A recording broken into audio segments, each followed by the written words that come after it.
Hi students, welcome to our channel. Today we will discuss 9th class 7th chapter triangles loni exercise 7.1 లో 6th sum చెప్పుకుందాం మా ఈరోజు. So ఎవరైతే కొత్తగా మా ఛానల్ చూస్తున్నారో ప్లీజ్ సపోర్ట్ మీ, లైక్ చేయండి, షేర్ చేయండి అండ్ సబ్స్క్రైబ్ మై ఛానల్ మా. So let's go to the 6th sum. What has given in that question ma? In figure AC is equal to AE, AB equal to AD and angle BAD equal to angle EAC. Show that BC equal to DE అని ఇచ్చారు. చూడండి what has given in that question ma? AC equal to AE అని ఇచ్చారు and again AB equal to AD అని ఇచ్చారు. So angle, this angle ma. So angle BAD అందులో angle ఏమా మనం ఈ మిడిల్ వన్నే మనం ఇంపార్టెంట్ చూసుకోవాలి మనం. Angle EAC. So this angle, so this both are same అన్నమాట. సో నెక్స్ట్ అగైన్ చూడండి యాంగిల్ బిఏడి అందులో ఈ angle A and again angle ఈఏసిలో this angle A. So these are both are same anamata. So first what has given in that question, you have to write that ma. So given that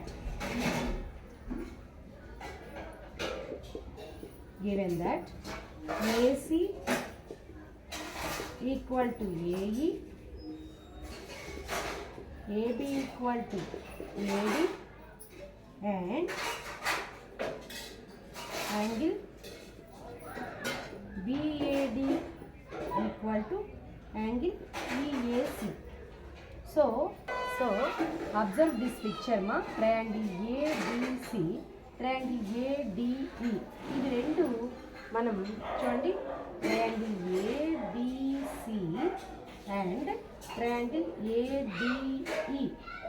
ఈ రెండు triangles కనుక మనం సర్వసమానత త్రిభుజాలను కనుక నిరూపించగలిగితే we have to prove that triangle ABC is congruent to triangle ADE. So ఇవి రెండింటిని మనం ఒక clear ABC and triangle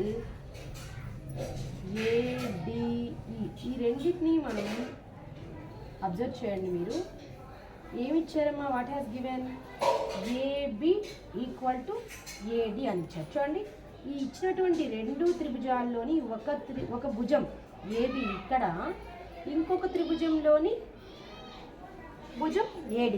అదేవిధంగా నెక్స్ట్ వాట్ హ్యాస్ గివెన్ మా AB equal to AD. So over AC మా ఇక్కడ ఏమి ఇచ్చారు? What has given in this question AC equal to AE అని ఇచ్చారు కదా. సో AC దిస్ టూ ట్రయాంగిల్స్లోని వన్ సైడ్ AC, అనదర్ ట్రయాంగిల్లోని AE అంటే ఇది. So this one and this one. ఇందులో అయితే AB ఈక్వల్ టు AD అని ఇచ్చారు. సో చూడండి, సో ఈ విధంగా ఇంకా నెక్స్ట్ ఏం ఇచ్చారు? యాంగిల్ BAD అని ఇచ్చారు. యాంగిల్ BAD అంటే middle one angle A and angle EAD. So this A. So మీకు SAS కాంగ్రుయెన్స్ రూల్ తెలుసు కదమ్మా. సో SAS కాంగ్రుయెన్స్ రూల్ అంటే ఏంటి? ఇచ్చినటువంటి రెండు త్రిభుజాలలో రెండు భుజాలు ఇంక్లూడెడ్ యాంగిల్ ఉండాలి. అంటే రెండు భుజాలు ఇంటి లోపలి కోణం ఇంక్లూడెడ్ యాంగిల్.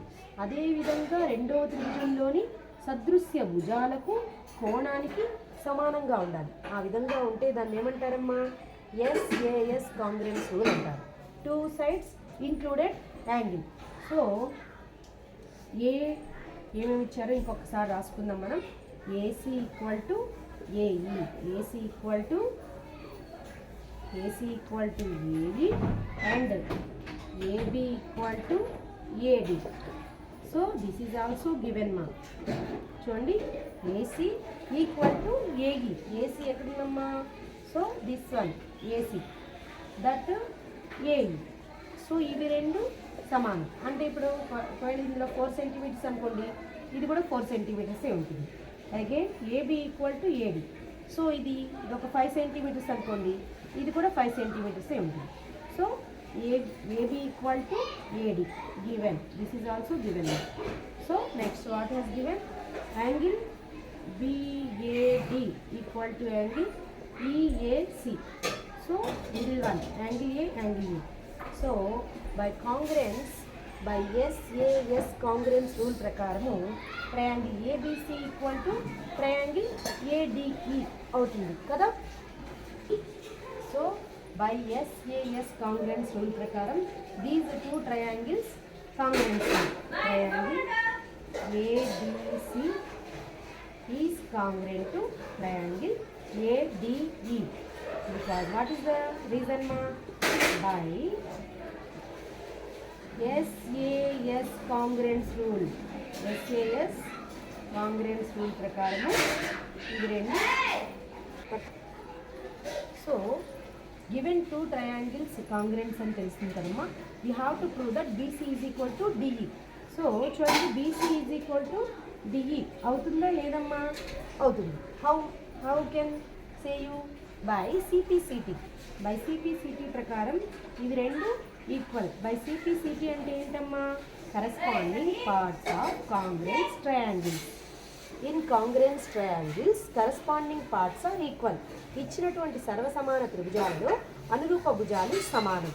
సో దీని ప్రకారం చూస్తే ఈ BC is equal to DE అనేది ఈక్వల్ అవుతుంది.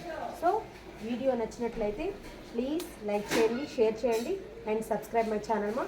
Thank you watching this video.